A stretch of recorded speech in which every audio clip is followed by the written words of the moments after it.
The views expressed in this podcast are solely those of the podcast host and guest and do not necessarily represent those of our distribution partners, supporting business relationships, or supported audience.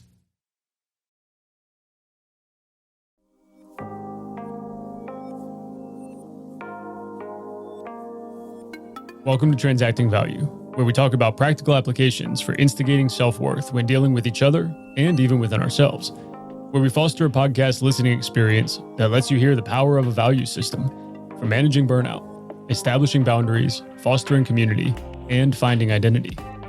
My name is Josh Porthouse. I'm your host, and we are redefining sovereignty of character. This is why values still hold value. This is Transacting Value. There was something in me that was like, I cannot just be complicit with like my inherited idea about my sexuality. There was something in me that was just like, no, I need to figure this out. I need to know what this is. Like, this is singularly the most important thing for me to learn about.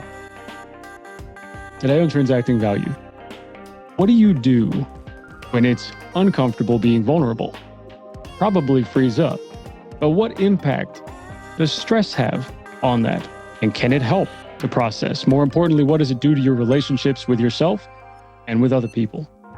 We're talking with men's sexuality and trauma coach Rob Kanzler all about it. I'm Josh Porthouse. I'm your host. And from SDYT Media, this is Transacting Value. Rob, what's up, man? How you doing? I'm doing well, Josh. Thanks for having me. Happy to be here.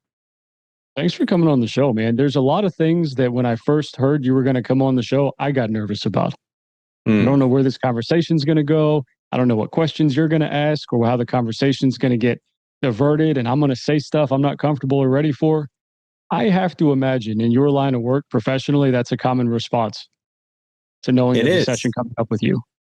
Well, I think that there's something indicative about a greater cultural theme that even though sex is such a essential part of being a human being, there's so much taboo and stigma and discomfort around it. And part of my work is just helping to change that, in a way, normalizing a culture of honest communication and just like simple information sharing. And, you know, one way that I could maybe weave this in is that I think most men have never had a grounded, open conversation with other men about sex, right? Like that's probably accurate. It's so often this like machismo thing or this like flex type of energy or like some sort of weird sexism locker room thing that the bros just get into or whatever. But like a conversation with two brothers are just like openly discussing like, what is your experience? What is it like for you being not that any conversation would necessarily sound like this, but like, yeah, what's going on in your sexual life? Like, what's that like for you? And so much of this part of being a human being is so in isolation, right? So this ends up, let's see how deep we want to go into this direction or whatever other ones, is that we end up being educated by pornography, by kind of like secondary impacts of religion or all kinds of other stuff, the trauma of our parents, the confusion of our parents, the whatever sort of role model or examples that we get when we're little of what intimate relationships are supposed to be, that we take all that stuff on. And then usually we just keep it in and we live it out without actually engaging or being educated from sources that understand how to have healthy and fulfilling lives and sexual lives.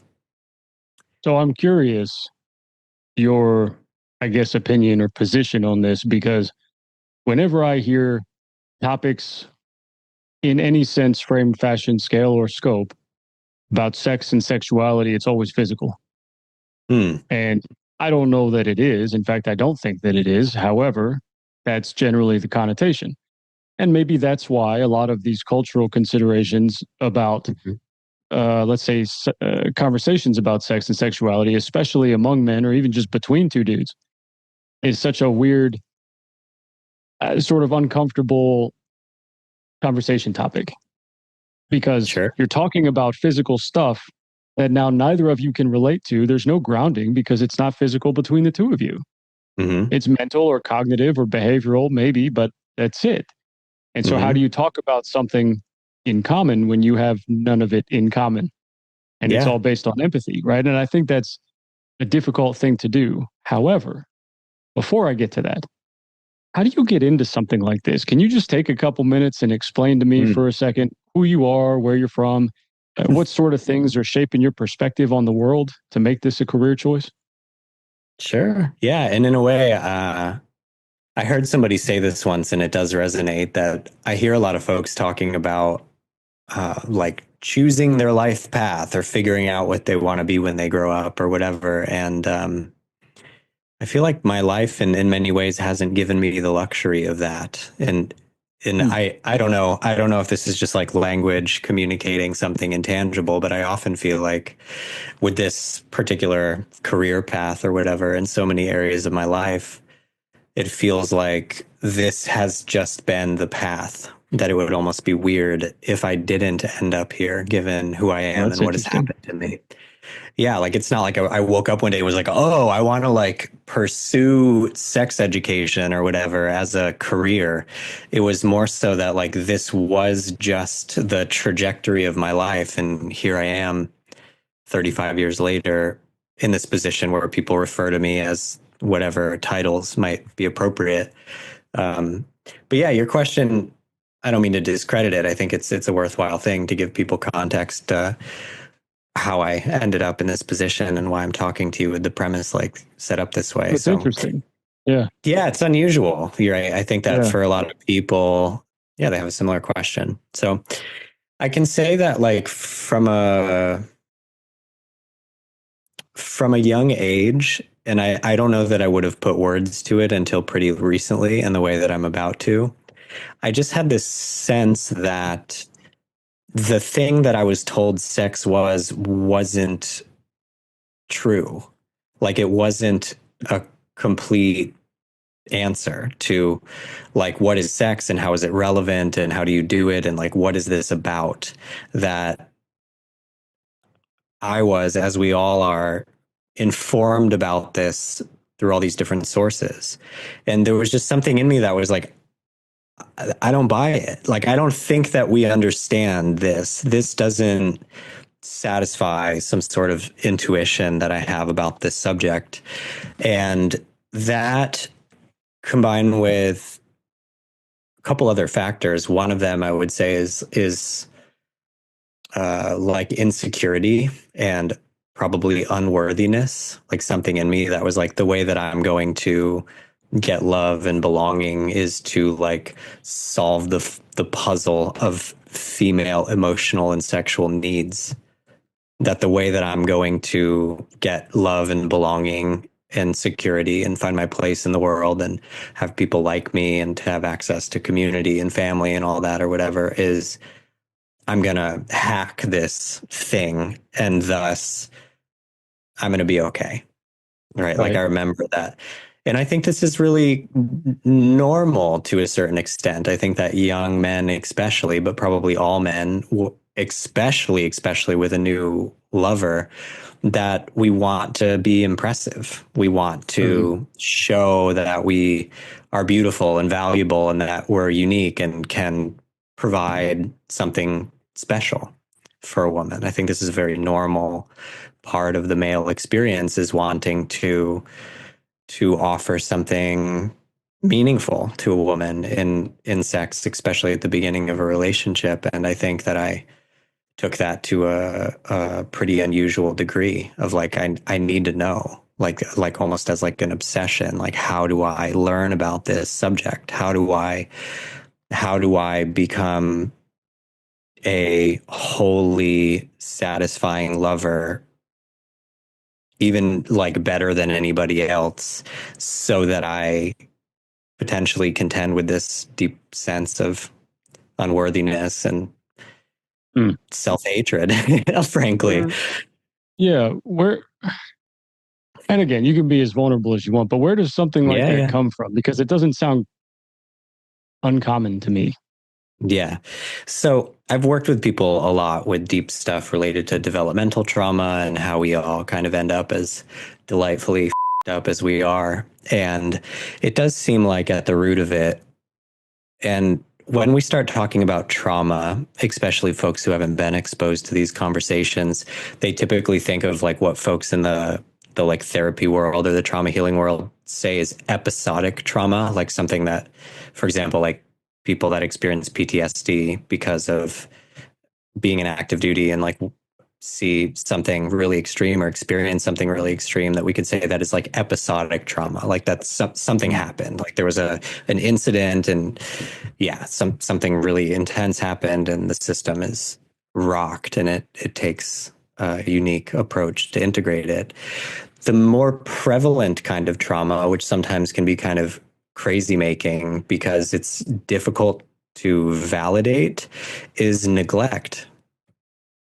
And I think neglect, that I would say that I think almost everybody that I have explored with in any way to be able to give my 2 cents about it, it seems like there is developmental trauma related to neglect. Some theories that I have about this are that we are designed. I mean, I don't mean to be like bringing any sort of like religious connotation to it, but like our hardware, the way that we are as mammals, is designed that we are meant to be accompanied by adults as we develop. Like we literally don't even have the kind of nervous system that can process intense experiences and regulate on its own until 7 or 8 at least. Like you literally don't even have the hardware to do that. You have to, like literally, you require adult nervous systems to digest intense experiences and regulate your body. Like fundamentally, you cannot do that essential function without adult nervous systems until you're much later on in development. Yeah. And I think what ends up happening is because, necessarily we run into things that are intense and the adults around us don't have the capacity to be present to their own feelings, never mind what goes on for others, that something that we could effectively call neglect happens, that we end up being alone. Alrighty, folks, sit tight and we'll be right back on Transacting Value. Pass it on. Here's a short quiz. Who won Best Actress last year? Who won the World Series 2 years ago? And finally, name your favorite teacher. Pass it on. Now I'm guessing that the last question was the easiest. Why's that? Because that person made a difference in your life. So go ahead and make a difference. Because making a difference is in you. Pass it on. From passiton.com. Necessarily we run into things that are intense and the adults around us don't have the capacity to be present to their own feelings, never mind what goes on for others, that something that we could effectively call neglect happens, that we end up being alone. Okay. And I think that this is a pretty consequential thing because we are not meant to deal with our lives by ourselves, especially when we're little, that we need to be accompanied. We need that. And I don't mean to like romanticize what it is to be a human being. And often when we start talking about this stuff, it almost like invokes a sort of romanticization of the human experience. And I think it's really important to be clear that like we're talking about biology. Like this is not like, oh, it's cool to like feel your feelings or like have empathy or like have somebody be with you and your feeling. It's like whatever you think about that is irrelevant. What I want to highlight is like this is about biology. Like this is a fundamental reality that we are pack animals, and the way that we deal with gestation and developmental sequence with young ones is such that they literally require attuned adult nervous systems to develop correctly. Like fundamentally, they need that. And in the West, they don't get that. And it's been, hundreds or thousands of years since that was the way that we are. And yeah, there's many directions that we can go, but I'm curious how this lands for you at this point. My most immediate question is, what is your baseline for comparison? You said Yeah. westernized culture, but compared Yeah. to what? Yeah. Yeah. So there's some research that I've seen, and I know some kind of anecdotal stuff from folks that I know that have lived with indigenous people. And like, for example, one interesting analogy is that a friend of mine who lived with pygmies in Africa for an extended period of time, he said that he had never ever seen a baby like or throw up in a place where it wasn't supposed to. That not only its own mother, but all of the childbearing women in the community, or just the women in the community, are so attuned to the bodies of these little humans that they just know that they need to take care of business. That it's like they don't have diapers. They're not like, do you know what I mean? Like they don't even have the means to take care of these sort of things. It's almost like they are an embodied extension of the adults in the community. And we don't have that. We don't have that. And I think No, that it's because definitely more commercialized. Yeah. yeah. So it's like what Yeah. ends up happening is that we adapt to figure out how do we deal with the fact that we're not able to process our experiences and digest what happens to us, but also how do we develop a personality or personas that allows us to get love and avoid harm. Does that sort of let's just call it trauma, because it's not always going to be witting, and it's not always going to be willing from any parties involved, right? Sometimes it just happens and you don't know until hindsight from anybody involved. Yep. But that kind of trauma, I think, can manifest as sort of maybe even intentional distancing. Let's say it's rooted in fear or discomfort or uncertainty or any of these other types of positions, mindsets. You brought up the military earlier, which is the majority of my professional life in the Marine Corps infantry. And intentional distancing is necessary. In fact, it's encouraged. It becomes the platform that the majority of us in every platoon that I was ever in communicated from as a point of commonality. And I found, at least in my experience, that it deepened our relationships. And this is before, at least in the US and in the Marine Corps infantry, women were allowed in the infantry and as infantrymen. And so it was all guys. But what we had in common, what we would talk about, is, long walks or late nights or whatever, was more what we called intentionally distancing from whatever. On a deployment, maybe it's bills, maybe it's family, maybe it's whatever, but it was the way to cope and process and focus and actually put distance between those catalysts and whatever we were going through. But that's neglect intentionally. Are they associated or correlated at all, do you think? It's a fascinating question. My immediate impulse is I don't know, and I'm curious about what you say. I'm like, oh, that's interesting, and I can relate to it in some way, but I'm also just interested to understand your experience. It feels unique, and I get the sense that I don't fully understand where you're coming from, which is cool. I'm like, oh, tell me more. Yeah. So the people that I've learned from, and I've read a lot of books on the subject, that it seems like what trauma is about is too much and I'm alone. Like something happens that's too intense and now I'm by myself to deal with it. Oh, okay. Okay. Like, so that's what I understand is the foundation. And it can be like too much, too fast, too intense. Like something happens that's too intense for me to process in the moment. And now I'm by myself to deal with it. So the way that I've heard it framed is like the trauma is a response. It's not even the incident, which is trippy. Like trauma is the way that we respond to not being able to integrate what happened. Trauma is not the thing necessarily. Trauma is the adaptation or the reaction to an intense experience that we don't have the resources or capacity to process. And yeah, I mean, it's a profound thing. And again, I do really like to highlight here that like it's useful to separate our sort of like narrative about like a romanticization of the human experience from biological reality.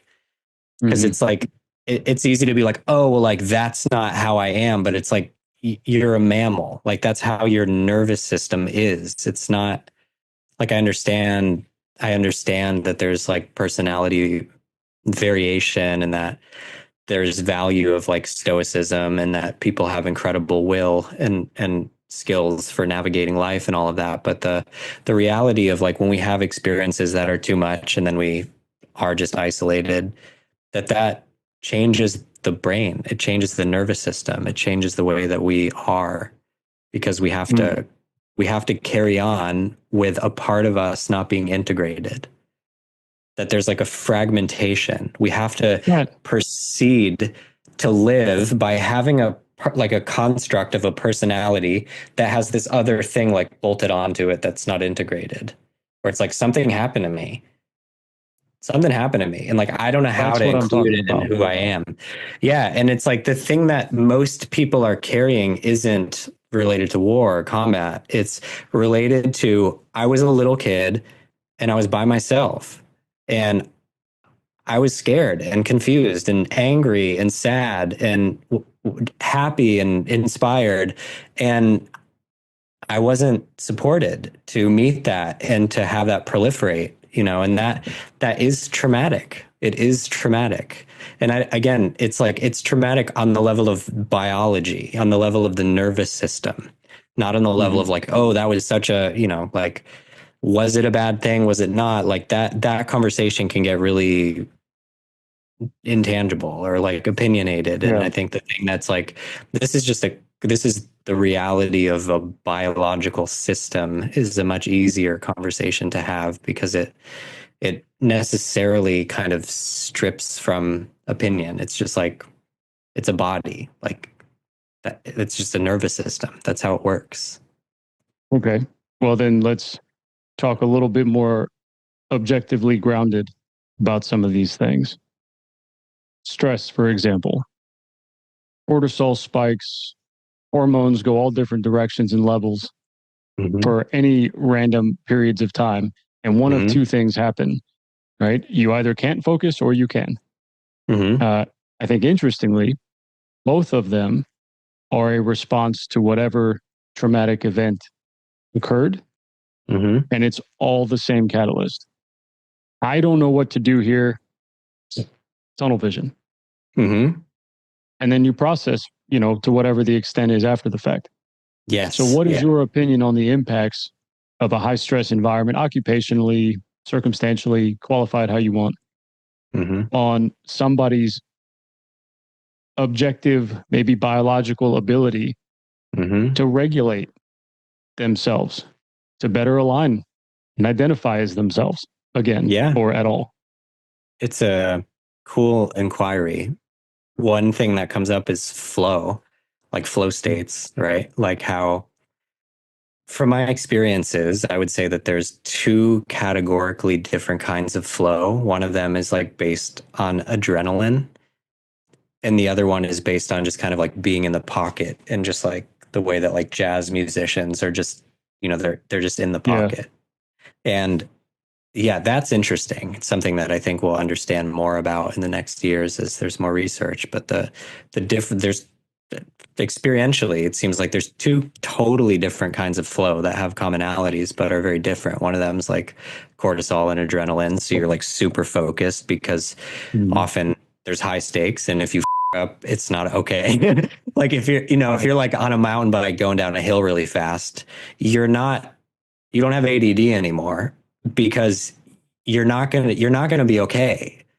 Like if you start thinking about something that's not in the moment, you're gonna hit a tree, and you're not gonna go well. So I imagine the same thing is true in combat scenarios, in whatever case, whether it's martial arts or war or whatever scenario, where it's like, yeah. So, and I think that this is something that comes with training, that I imagine in your military training, same with people who are EMTs or they work in the ER or whatever, that you get trained to respond in high stress environments by basically like habituating yourself to protocols, I assume, right? Where it's like you learn that like I got a checklist, like we do these things in a scenario like this to ensure that everything happens the way it's supposed to and we have good outcomes and if things are safe as possible.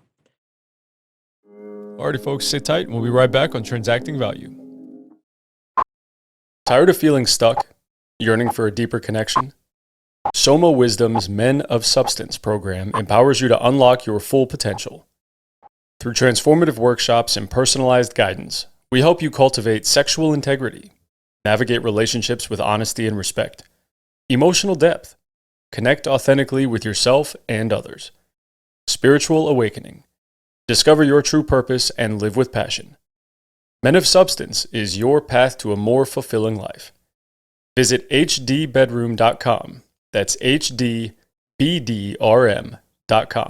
to learn more and schedule your consultation. Soma Wisdom, supporting personal and collective evolution through sexual integrity and fulfillment. I got a checklist, like we do these things in a scenario like this to ensure that everything happens the way it's supposed to and we have good outcomes and if things are safe as possible. Yeah, ideally. Also, some of that is to give you something to focus on. So the psychological idea, and to, I guess, maybe even a greater degree, the physiological idea behind the premise you just brought up is colloquially in the DoD, the Department of Defense, trained to a standard, brilliance in the basics, right? But the idea is, the reasoning is, because when inevitably you become so stressed that for whatever reason you start to panic, or like we would call it, go internal, you just can't focus on outside your body, you're stuck in your body, that you need things that don't require fine motor skills. And so metaphorically, those fine motor skills may be the checklist instead of the details in the moment that's happening during an explosion or an ambush or something. Say, okay, let me take stock of what's here. My hands are on the ground. I'm breathing. I don't know where I am, what's happening, why I can't hear anything. I don't know why I can't see anything. It's dusty. Okay, but you know you can't see anything. You know it's dusty. Yes, you know your hand. great. You can feel right. So it's the Awesome. metaphorical fine motor skills that you wean out through this checklist type mentality. But I guess psychologically as well. But physiologically, I can't focus enough to push the buttons on this radio to call for air support. But I can use the entirety of my hand to mash a spot on here, or the corner of my hand, or I can't pull my trigger to fire back because I don't know, because I can't feel my fingers. There's no blood in my extremities, right? That's a physiological response to shock. Fear response. It's a fear response. Yeah. Sure. Yeah. And, or blood loss, I guess, depending on your circumstance. But, you know, I physically can't do this. And so instead, then we would also have training drills. Like I spent 7 months, a few hours north of the Arctic Circle a couple years ago. And one of the drills that we worked through was put on mittens and then go shoot at targets accurately. And so we took the trigger guard off, and instead of using one finger, we used 4 fingers and your whole hand. But for the same exact sort of repetitional exposure to what do you do when your fingers are numb? For any number of causational reasons, or causes, I guess. And so, yeah, I agree with what you're saying, that it gives a little bit of structure to the chaos in a metaphorical sense, but also psychologically, physiologically. I mean, there's a lot of benefits to this sort of training to a standard, or this brilliance in the basics concept. And that actually very nicely brings me back full circle.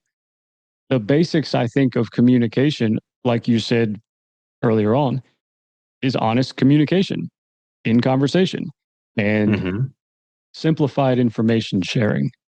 It can happen in a dialogue when there's no pretense. It comes from curiosity, not judgment, or the facade's dropped.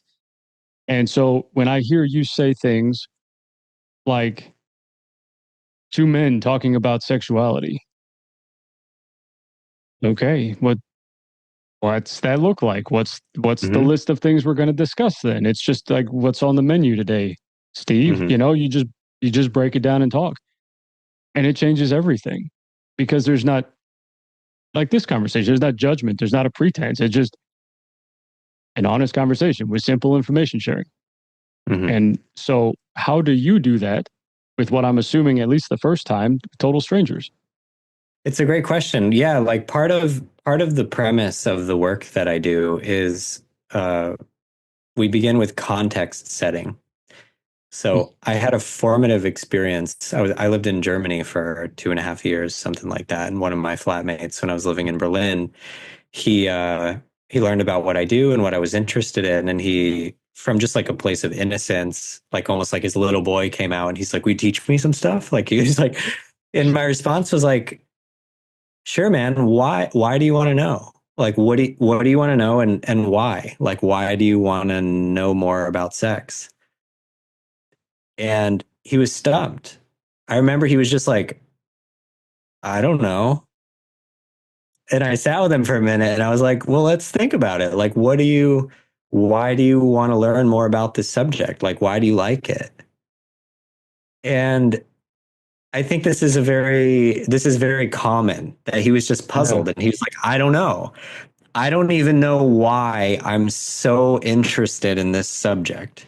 And we could say that there's like biological drivers, there's like hedonism or whatever, there's like the notch in your belt thing, like status Or and or because it's yeah, like taboo, now I can talk about it, whatever. Yeah. totally. But I remember his response was so innocent and sweet that he was just literally he's like, because my feels good. And like that was what came to mind for him. And it was like, cool. Yeah, like I appreciate the honesty and the sincerity of it, but like let's unpack this more. Like let's look. Like why does this matter? What do you care about? So maybe this is a segue into the topic at hand, or the topics at hand with your podcast, is around values.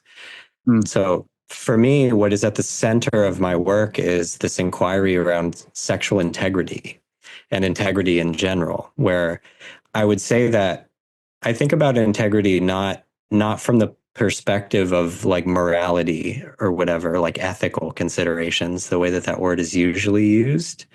I Yeah. think about integrity as being intact, like etymologically and Whoa, historically. composition.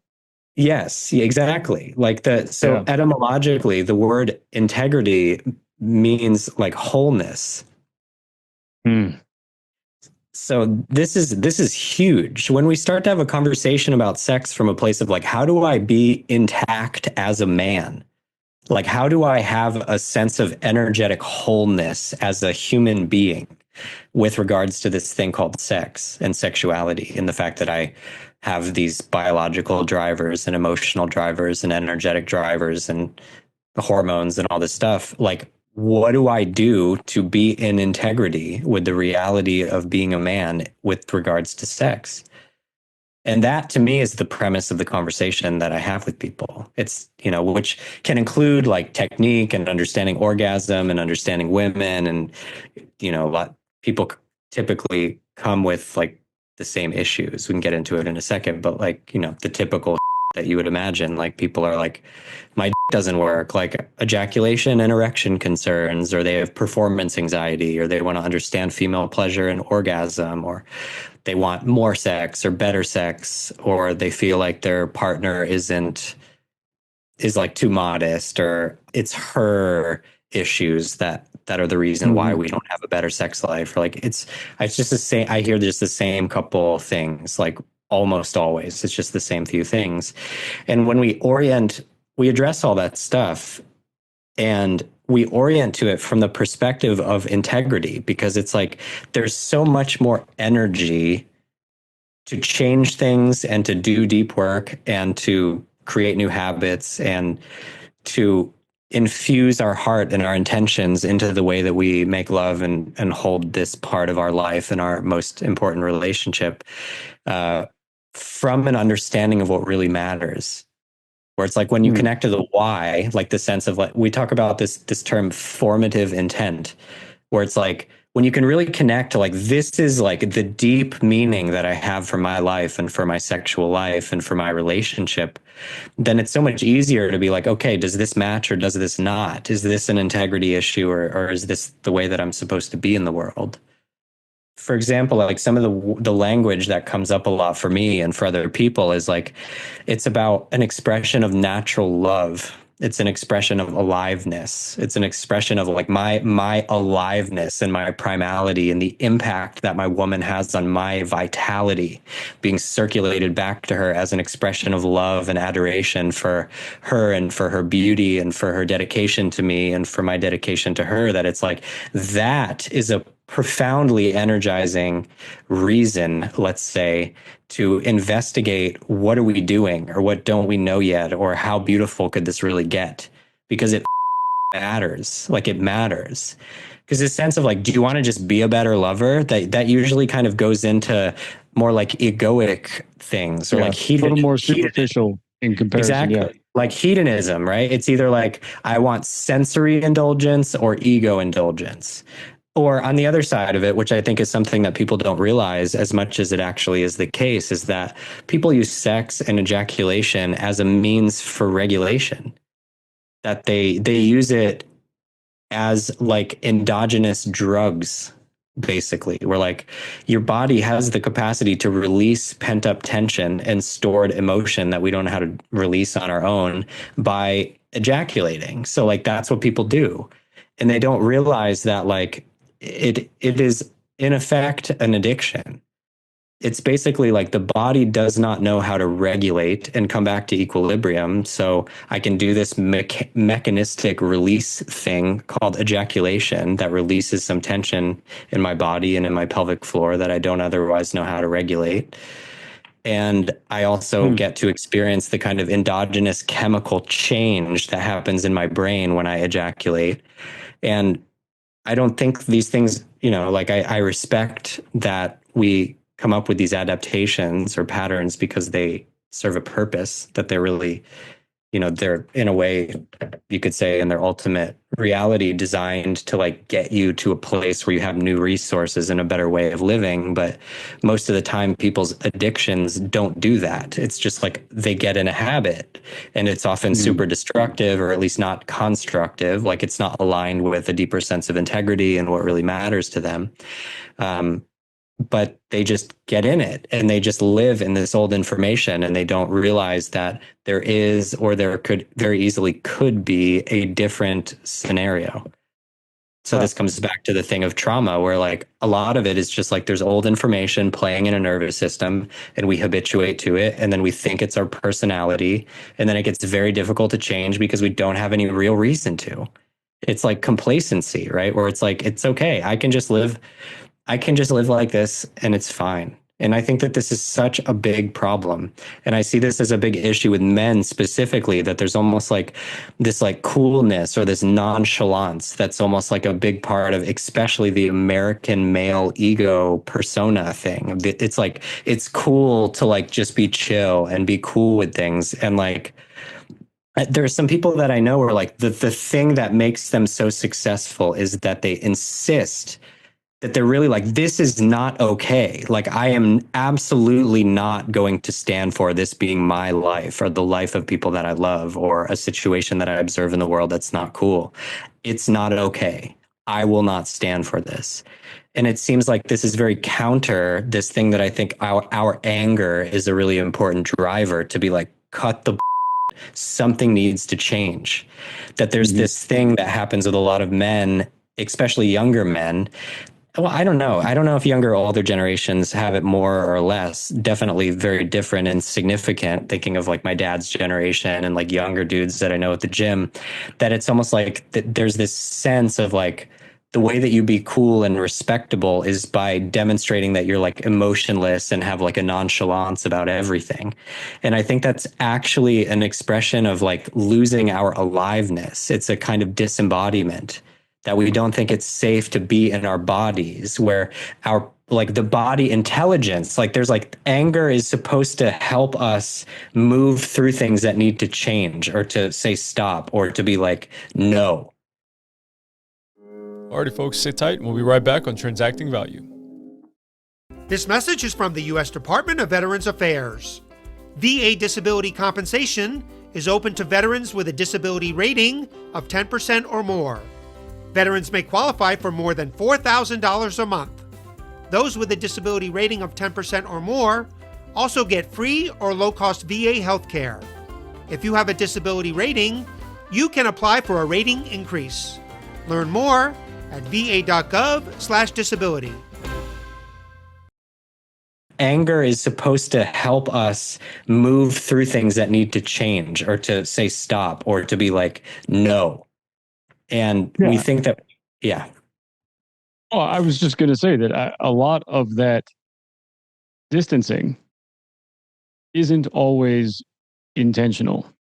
And I mean, not from a place of purpose intentional, but from a place of maybe emulation intentional. Sure. Because you don't know any better. And it's still then rooted in some degree of ignorance, I think. And you mentioned complacency earlier. I don't know. Based on that definition, maybe complicity is a little bit more suited in some circumstances, because then you don't know why you're doing what you're doing, but you know you're doing something that you otherwise wouldn't do. Like, why am I doing this? I don't know, but I'm going to do it. Whatever it is. Talk this way, dress this way, act this way.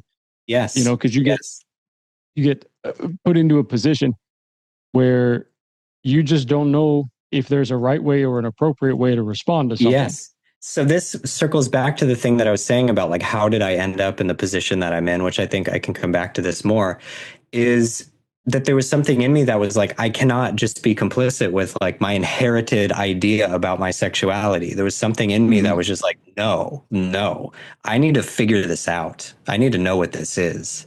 Like it almost just seemed like life or death almost. Like, this is singularly the most important thing for me to learn about. And I took it very, very seriously. And I did a tremendous amount of personal exploration, like a little bit of like self-pleasure stuff, but mostly just like a lot of time with women, a lot of time.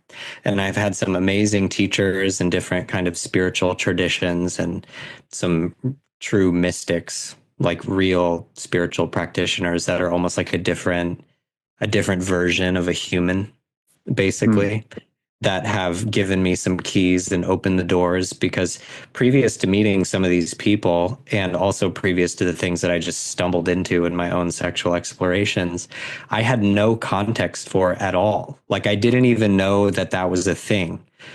Like, what I have effectively been able to continue to recreate in my life with more and more and more depth and beauty over the years, and to support tons of men from different backgrounds and being able to become pioneers of their own sexual life, is that, like, you can experience something that is like a psychedelic or religious experience by having sex all the time. And the power of that experience is it's so formative. It changes a man, it changes a person, it changes a woman to get rid of all of that shame, and to, in a way, have to transcend our ego and our fear and our contracted sense of who we are, to be able to open into that kind of expanded state of consciousness and unity, or whatever we want to call it. There's that integrity you talked about earlier. I don't know. What if you don't? You know, there's plenty of people that don't have that degree of companionship, or live in some degree of neglect or fear about finding it. And so, I mean, then what? So there's a couple different things that I think we're touching here. One of them is this pervasive and super common theme of isolation in the world. And the other thing is, like, how marriage is less and less common statistically. Like, less people are getting married, less people are having kids. I read some statistic recently that 50% of American adults have not had sex in the past 12 months. 50% of all American adults have not had sex in the past 12 months is what a month is a long time. Yeah. Half of all the humans in 1 year have not had sex. wild. And like divorce rates are insanely high, marriage rates are lower. So it's like clearly there's something going on, right? Like clearly. And I think that there's influences, like I think pornography actually affects us a lot, Mhm. a lot, hugely. I think dating apps do too. I think that the fact that so many people are able to get their survival needs met by not socializing very much, which is new in the world, like that hasn't been going on for very long, that it makes it so that there's so many dudes who just like play video games and have a tech job who don't know how to talk to women, and they watch porn all the time, so they don't even really have like this biological urge to be like, how do I change this? Because they have a active sexual life with tons of women in this like hyper normal stimulus in front of their computer off every day. So there, there's layers and layers of influence, and I think that that is also stacked on top of this developmental neglect thing that almost everybody has. Mm. So I think it just creates this fabric where like we are so disintegrated from the reality of our unity that we are herd animals. Like we're not individuals. Like we are a pack. We are meant to be in a shared co-living experience with a big group. Like that's how we developed in family and community, and that's just how we are, and that's not the way that people live, and it is extremely unhealthy, and it is difficult to get out of because people don't know how to relate. So when they try to interact with people, it's weird and people don't like it, and it's like the negativity begets negativity begets negativity. Mhm. And one thing that I, from coaching men around dating and sex and attraction and relationship conflict and all this sort of stuff for a while, it's like, how do you get somebody into the abundance spiral where like their life is awesome and then that makes their life more awesome, and then like all of the things are working because they synergize into creating abundance, basically, Mhm. rather than all of the negative shit synergizes into creating your own private hell. Yeah. It's just astounding the number of men who I think are just in a like abject social, intimate, and sexual poverty, essentially, that's like strapped together with video games and porn or I have social no media, idea. et cetera, et cetera. Yeah, absolutely. Yeah, whatever the mechanism is. I have no idea the statistics or the degree of accuracy about the ones you brought up. I'm totally ignorant to that. But what I can see, which is pretty common, is this response to people being, I'm not sure what the word is, unaware or maybe unwilling to talk, to just have open conversations. The discourse Yes. and the inquiry, I think, is gaining traction with podcasts, not Yes. specifically like mine, but podcasts like these. Mm-hmm. And it's helping, right? It's not just a social circle at the church or bingo nights or, wherever people might be otherwise forced to talk. It's not that anymore. It is shifting. But I think the amount of dignity inherent in that process, or the amount of relative grace for any parties involved in that process, isn't there yet. And I think when you have that kind of maybe awareness and that kind of capability, but to the integrity you mentioned earlier, it's a little bit disenfranchised or disjointed. Mm-hmm. It still is misaligned. And I think that causes friction. It's like Yeah. tripping on a sidewalk. And that's going to cause its own social problems. But I think, like you brought up, it's having a degree of chaos and a degree of conflict that necessitates the awareness and the Yeah. conversation. And then it just 100%. takes time, Yes. So, yeah, I Well, think there's a lot about what you're saying and a lot about what you're getting into that's true and simple to yeah. understand. And that's what helps because it becomes more resonant then. Yes. One thing that I think is sometimes a bit, I don't know, confrontational or whatever, but it seems like it's getting worse. And I think the issues that we're kind of talking about directly or indirectly, I think in a lot of cases they're actually, it's getting worse. And the idea that like it'll be all right is like, I don't know that it will be all right. Like I think that actually this might play into this kind of complacency or complicitness thing again, where people are like, oh, it'll be all right. It's not a big deal. And like, I wish that people are like, it's not all right. This is a big deal. I need to do something different, right? Because it's like the fabric of our world, which I think used to rely on things like church and community and neighborhoods and all this sort of stuff for us to be, Wholesomeness. yeah, for us to be a part Yeah. of togetherness.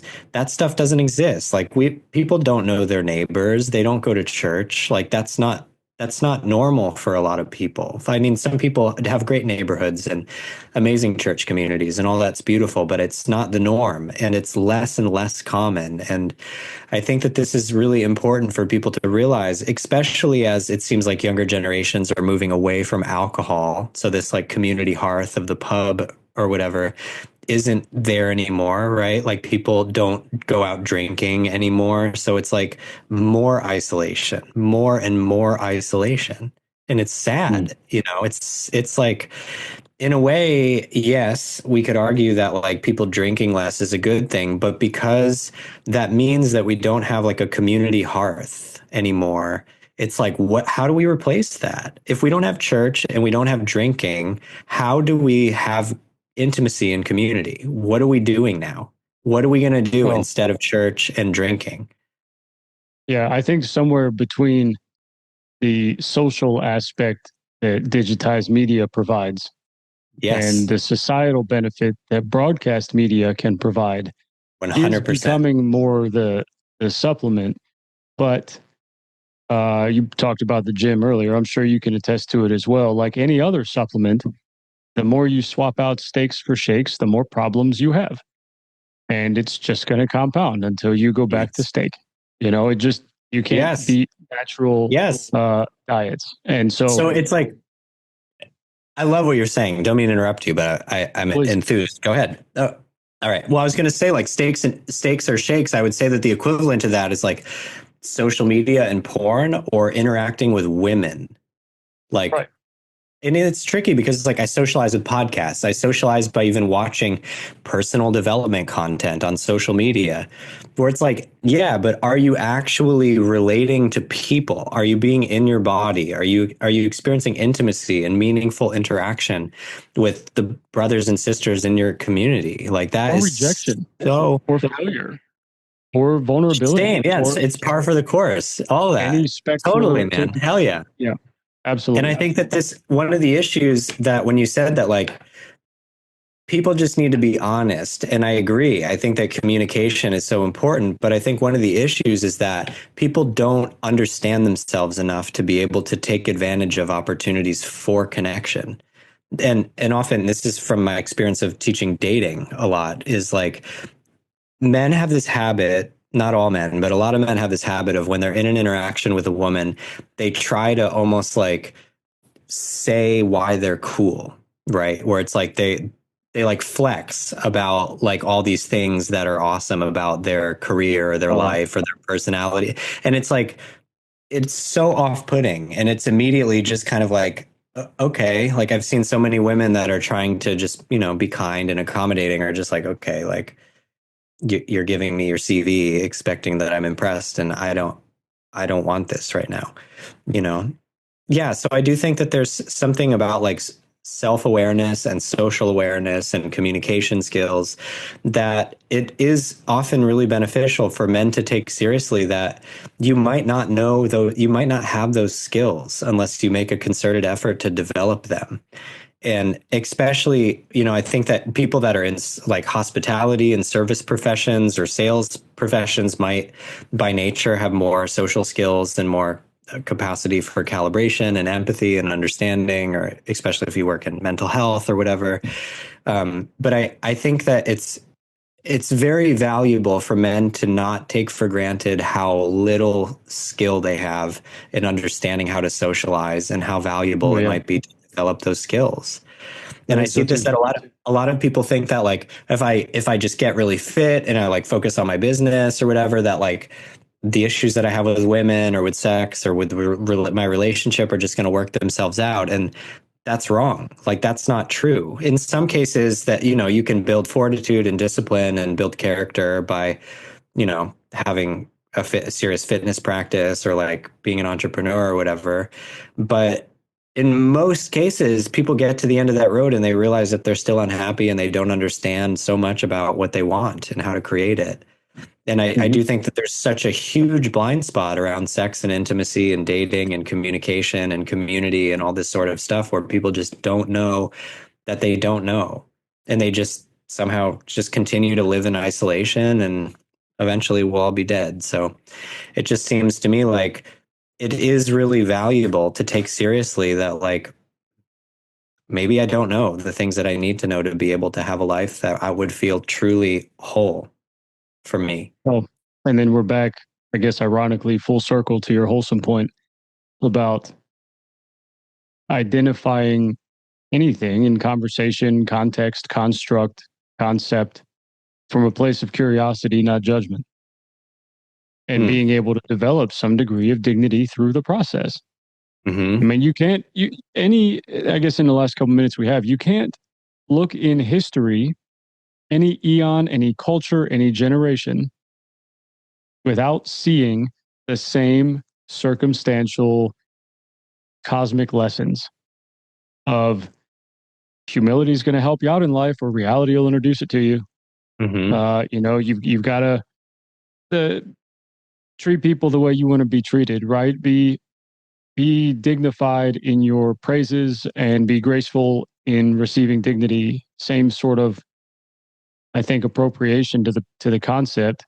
And all of these other types of lessons where if you come from a place of curiosity instead of judgment, you drop the facade or put your ego away or whatever other psychologist you prefer to quote in that reference. Like, you mean to tell me that this many billions of people, at least, that have been on the earth, let alone anything outside of recorded history, are all saying the same things, having never met each other, and there's no truth to those? Yeah. Well, I love this quote. I'm totally with you, man. I love this quote. It's something like, one thing that we can learn from history is that people don't learn from history. Yes. I like that. I like that. Yep. And then, but by the same token, I talked to a guy last week and he said, history does not repeat itself. He was a cop in Baltimore. He said, history does not repeat itself. It rhymes. I said, I like that. I like That's that. cool. Right. Yeah. Baltimore PD. Nice. Dude, crazy stories. But let me ask you this to close us out at this point. We're out of time. So for anybody that wants to get in touch with you, follow along with your journey, learn from you, become a client, anything and everything, where do people go? How do they get in touch with you? Yeah, thank you. So we are just going through like a rebranding process right now. But if you go to hdbedroom.com or hdbdrm.com, you can put it either way. Or if you prefer a more fun URL, I hate not having great sex all the time.com is also another way that you can find me. People remember that one. So I hate not having sex all the time.com is a way to find me. Or you can just look up my name on all the various socials, and that's a place where people can get in touch. I'm happy to answer any questions or share resources or let you know about the stuff that I got coming up. Sweet. Yeah. Okay. Well, I appreciate that. And for anybody who's new to our show, like every other conversation we've had, depending on the player you're streaming this conversation or watching it on, click see more, click show more, and in the drop down description for the conversation, you'll see links to Rob's websites and his social, and you'll be able to find him there as well. So if you're trying to figure out, I need to write down and copy down the URL, you don't. It's under this conversation. Track it down, click on it. That'll be easy as well. Awesome. But dude, I really appreciate the opportunity. Again, I wasn't sure where this was going to go, to be totally honest with you, but it was good. Dude, honestly, like I still feel more, I'm happy to follow the flow here, but thinking of the themes that I know that you have for the show around transacting value and exploring values-driven life, that both of those things are topics that I feel so inspired and energized around. And I do think, I mentioned this when we were not rolling, that I think that the value that we can contribute or the value that we can receive in sex specifically is so profound and one of the most untapped, underutilized, and misunderstood parts of the human experience that people, I could say that like people have been eating donuts their whole life and they don't realize that that's not food because they've only been exposed to donuts. My former collaborator, Michael, coined that one where it's like, yeah, if you grew up in a world where the only thing that you ever saw people eating was donuts, you would just think donuts are food, right? Mm-hmm. Like you wouldn't be like, oh, I'm missing a ribeye. You wouldn't even know that that was the thing. You would just be like, oh, donuts. Like I like donuts. That's what people are doing with sex. It's like you don't even know that there's a such thing that's not donuts. Well, it's the red pill, blue pill, man. Yeah. You know, you just Totally. it'll be what it is till it changes to something else, I guess. But yeah, I appreciate the opportunity. We'll be staying in touch, I'm sure, and then later on in the year, see how this journey's been evolving for you. Oh man. And maybe get you back on. But I really do appreciate it, man. Your perspective, your time, the conversation, your ability to actually converse about it objectively, scientifically, from a few different angles. It was good. I really enjoyed it. So thanks for all of those things. Thank you, Josh. And thank you for doing this show too. I've had lots of conversations with podcast hosts and seen a lot of behind the scenes in the podcasting world. And it seems like there's a lot of heart and intention behind what you're doing here. So thank you for that. Thanks, generally. Thanks for having me on. Yeah, I appreciate you saying that. And to everybody else who's tuned into this conversation and who's been watching it and staying along with us, I appreciate you guys for tuning in. I'm going to leave you with this. Go to our website, transactingvaluepodcast.com. And on the home screen, not only can you access all of our other conversations, but in the top right-hand corner, there's a little button that says, leave a voicemail. 2 minutes of talk time, all to you. Here's a recommendation from me to you, what you can do with that. 1, tell us what you think of the show. I'd appreciate it. My team would appreciate it. The topics, the guests, the questions I ask, the style, everything about it, the marketing, the branding. Let us know. Feedback helps, and we can have an open and honest dialogue about that. Secondly, tell Rob what you think about his material. Let him know what you thought about the conversation, the talking points, the insight he brought to it, and explain to him your perspective and your points of view, because that's how all of us learn. We got to have the dialogue. And then we'll send that audio file to Rob. And so you guys can get in touch and connect that way as well. But for right now, Rob, again, I appreciate your time. Everybody else, thank you for yours. And until next time, that was Transacting Value. Thank you to our show partners. And folks, thank you for tuning in and appreciating our value as we all grow through life together. To check out our other conversations, or even to contribute through feedback, follows, time, money, or talent, and to let us know what you think of the show, please leave a review on our website, transactingvaluepodcast.com. We also stream new episodes every Monday at 9 a.m. Eastern Standard Time through all of your favorite podcasting platforms like Spotify, iHeart, and TuneIn. You can now hear Transacting Value on Reads Across America Radio Eastern Standard Time, Wednesdays at 5 p.m., Sundays at noon, and Thursdays at 1 a.m. Head to readsaccrossAmerica.org/transactingvalue to sponsor a wreath and remember, honor, and teach the value of freedom for future generations. On behalf of our team and our global ambassadors, as you all strive to establish clarity and purpose, ensure social tranquility, and secure the blessings of liberty or individual sovereignty of character for yourselves and your posterity, we will continue instigating self-worth, and we'll meet you there. Until next time, that was Transacting Value.